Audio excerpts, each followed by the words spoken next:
दोस्तों आप सोच रहे हैं कि हो क्या रहा है मार्केट में। एक दिन बढ़ता है, दूसरे दिन घटता है, फिर तीसरे दिन बढ़ता है, फिर चौथे दिन घटता है। ऐसे साइडवेज मूवमेंट्स चल रहे, इनफैक्ट नीचे की तरफ ही चल रहे हैं। इनफैक्ट एक वीडियो मैंने बताया भी था कि एफआईज ने काफी पैसा अपना निकाला है, इस कारण से मार्केट में काफी गिरावट आई। पर क्यों निकाला और अभी भी क्यों निकाल रहे हैं, आखिर निकालने का रीजन क्या है? देखिए सबसे बड़ा रीजन तो ओमिक्रॉन वायरस का है।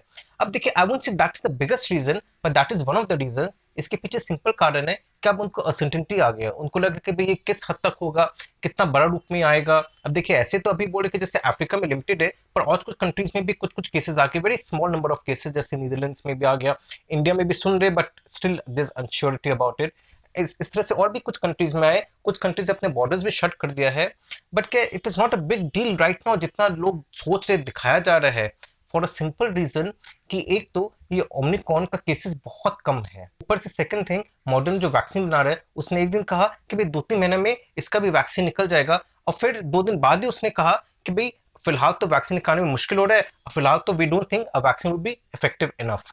तो क्या कि इस तरह से न्यूज भी आ रहा है ना, उस कारण से मार्केट भी ऊपर नीचे हो रहा है। अब जिस दिन मॉडर्न ने कहा कि भाई वैक्सीन निकल जाएगा 2-3 महीने में, उस दिन यूएस का बाजार भर गया। उसके बाद जब उसने कहा कि well vaccine won't be as effective, तो बाजार गिर गया। अब मैं कह रहा हूँ यूएस बाजार, अब आपको क्या फर्क पड़ता है कि यूएस एस एन पी 500 बढ़े घटे? वेल बहुत फर्क पड़ता है, क्योंकि एस एन पी 500 का डायरेक्ट लिंक इंडिया का मार्केट से है। अब एस एन पी 500 जब छींकता है तो इंडिया में भी असर आता है, हमेशा ध्यान में रखिए। If there is a drop in the S&P 500, then definitely you can expect a drop in the Nifty as well in the next few days or maybe in the due course, because it's not necessary कि जिस दिन वहां गिरा उसी दिन यहाँ गिरेगा, that is not necessary, but overall दोनों हिसाब से आसपास ही रहते हैं। अगर वो बढ़ता है तो ये भी बढ़ता है, अगर S&P 500 घटता है तो ओवरऑल निफ्टी भी घटता है। देख लीजिएगा, आप हिस्ट्री उठा के देख लीजिए, दैट्स हाउ इट इज। अब आप सोच रहे हैं ओमिक्रॉन है क्या, के नाम कहाँ से है? वेल ये सब जो नेम्स है, ये सब बेसिकली ग्रीक नेम्स है, and these are names of variants of concern. अब जैसे उसमें 5 नाम आता है, अल्फा,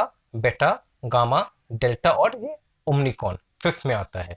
तो बेसिकली ये 5 हो गया। अब आप सोच रहे हैं कि ओमिक्रॉन तो आ गया, अब छठवां कौन सा नाम रहेगा? वेल इसके बाद आता है आपका जैसे वेरिएंट्स ऑफ इंटरेस्ट, जिसमें नाम आता है लम्डा और म्यू।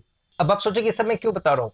वे दोस्तों मैं इसलिए बता रहा हूँ क्योंकि आपको आप सोच रहे हैं कि ये सब नाम कहाँ से आ रहे हैं, क्यों आ रहे हैं। वेल डब्ल्यूएचओ ने सोचा कि पहले क्या है कि कंट्री का नाम के हिसाब से लोग वायरस लग देते हैं, जैसे कि वायरस अब यूके में बहुत फैला हुआ है तो यूके वायरस, पर अब ये जो वायरस है ग्लोबल है, तो नाम कोई कंट्री का तो दिया नहीं जा सकता है।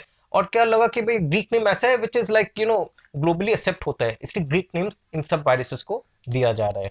But right now Omicron is not such a threat जितना दिखाया जा रहा है मार्केट में। देखिए सबसे बड़ा थ्रेट तो मैं सही बोलूंगा कि लिक्विडिटी है जो अमेरिकन मार्केट से वो सक्ड आउट नहीं हो जाए। वैसे देखा जाए फेड ने ऑलरेडी कह दिया कि टेपिंग थोड़ा बहुत करेगा, पर टेपिंग अभी उस हद तक नहीं किया गया जिस हिसाब से पीपल वर एक्सपेक्टिंग, तो इस तरह मार्केट भी बढ़ते गए। पर अब क्या है, फेड दिसंबर में बोल रही है कि हो सकता है टेपरिंग में और बढ़ोतरी लाए, मतलब थोड़ा और फटाफट टेपरिंग करे।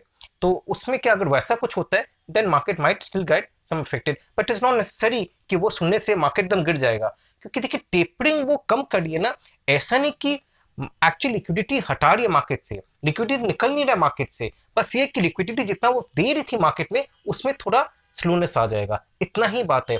It is not sucking out any money out of the market, ये ध्यान में रखिए।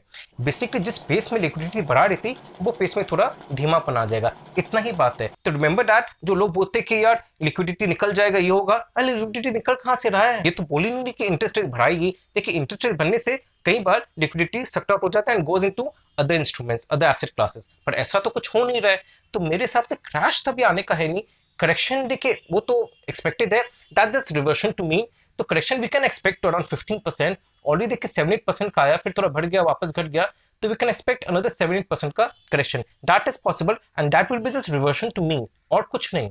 डोंट थिंक कि भाई ये सब चीज के कारण कोई खास घटौती आने वाला मार्केट में, ये सब हो सकता कारण नहीं रहा हो, बस जो जनरल कारण रहा which is just the reversion to mean. Always remember that. देखिए एक चीज हमेशा ध्यान रखिए, जिंदगी में कुछ भी चीज ऊपर जाता है उसको थोड़ा नीचे आना ही है, वो सिर्फ ऊपर बढ़ते ही नहीं रहेगा नॉन स्टॉप। वैसे स्टॉक मार्केट का है, and it is definitely true with most of the asset classes. बढ़ता है, स्टॉक मार्केट भी काफी बढ़ा, अभी 1.5 साल में बढ़ते रहा। अब थोड़ा गिरावट को आने का तो चांस है, होना भी चाहिए, क्योंकि अगर आएगा नहीं गिरावट, अगर गिरेगा नहीं तो वापस नया क्लाइम कैसे करेगा? तो we can expect may be another 7-8% decline, that is definitely possible. और इस केस में आप सोचोगे अब हमें क्या करना चाहिए? वेल सिंस अपने टाइम तो कर नहीं सकते मार्केट को, इसलिए सिंपल अपने एसआईपी करते जाए ना, जब आपको पॉजिटिव मिल रहा है तो और खरीदिए। अगर 15% का करेक्शन आता है, अब एसआईपी करते तो नीचे में आप खरीदते रहिए, या एक दूसरा तरीका है क्या, वेट करिए, और बाद में आप खरीदो, पर वेटिंग नहीं है कि अगर यहाँ से मार्केट बढ़ गया तो विल आप lose on that. So that's how you should be playing this market. Since you cannot time the market, to just do SIPs. And if you're not comfortable with the position you are, अगर आपको stressful लग रहा है तो उसमें थोड़ा कटौती ले आइए, थोड़ा प्रॉफिट बुक करके अब अपने को स्ट्रेस फ्री कर सकते हैं. Remember, daily stress is definitely not advisable. अगर आपको डेली स्ट्रेस आ रहा है मार्केट में रह के, तब तो इस मार्केट में आपको रहना नहीं चाहिए, इन्वेस्टमेंट करना नहीं चाहिए. Then the mutual fund should be a way. और अगर म्यूचुअल फंड भी देखिए गिरावट तो आ ही सकता है, पर बस ये बात है कि म्यूचुअल फंड आपको डेली दिखना नहीं पड़ता है. Whereas if you have stocks, then you like to see daily. That's the only difference. Otherwise बात तो एक ही है.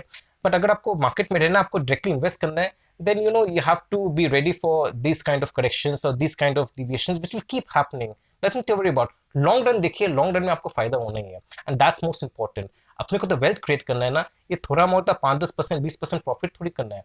We need those 5x, 10x, 15, 20x returns. Remember that. We are in this game for that, not for this short term returns. तो दोस्तों, आज का video अगर आपको अच्छा लगा तो लाइक और सब्सक्राइब जरूर करिएगा, और इसी टाइप के मैं और इंटरेस्टिंग वीडियोस आपके सामने लाता रहूंगा. Thank you very much for listening to me. Bye bye and take care.